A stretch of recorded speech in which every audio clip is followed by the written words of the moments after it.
សួស្តីប្រិយមិត្តទស្សនិកជនជាទីមេត្រីនៅក្នុងឱកាសនេះដែរខ្ញុំបាទសូមជូនជារៀងមួយបាទក្នុងថ្ងៃនេះលោកស្រីអ្នកនាងកញ្ញាទាំងអស់ទទួលការសប្បាយរីករាយពីខ្ញុំបាទដូចតទៅ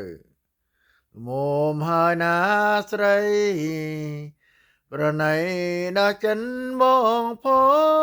ងកុំយងសំរងភាំងត្រាប្រហាដួងចិនបរងតាប៉ុន្មានទៀនទើបសំលមមនឹងចិនស្រីប្រងមួយផែននៃមុងជាខ្សែប្រស្នាដៃអូនអាងរួងប្រានឬមួយក៏យ៉ាងណាងលើកិត្តិយសឥឡូវអូននៅមានឈ្មោះណាពិសីប្រលឹងបងអើយបងស្នេហ៍អូនអើយអូនអើយអូនអូនស្រីសូមអូនប្រណីមកផងចិនមកដែលស្នេហ៍លើស្រីអូនអើយអូន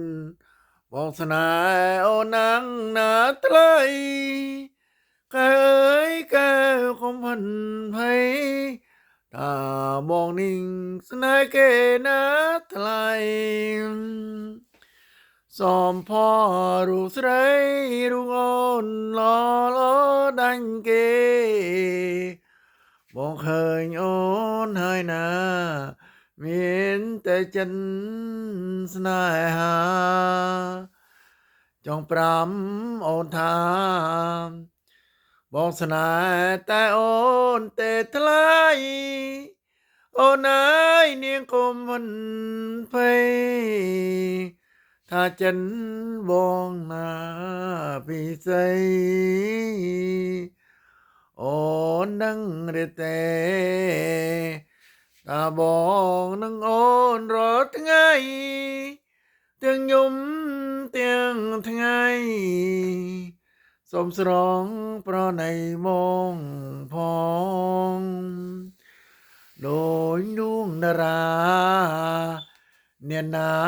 ក៏លងសំពងនាងអើយជាចិន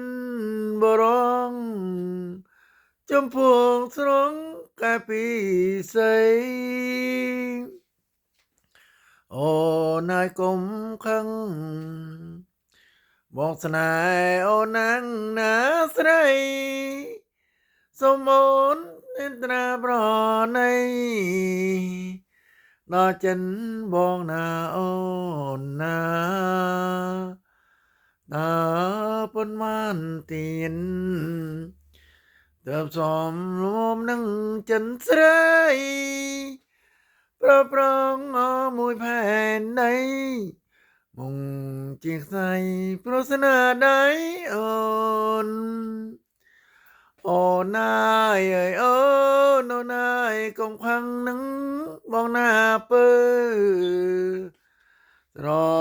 ណោះបងហើយនឹងអូនណាស្រី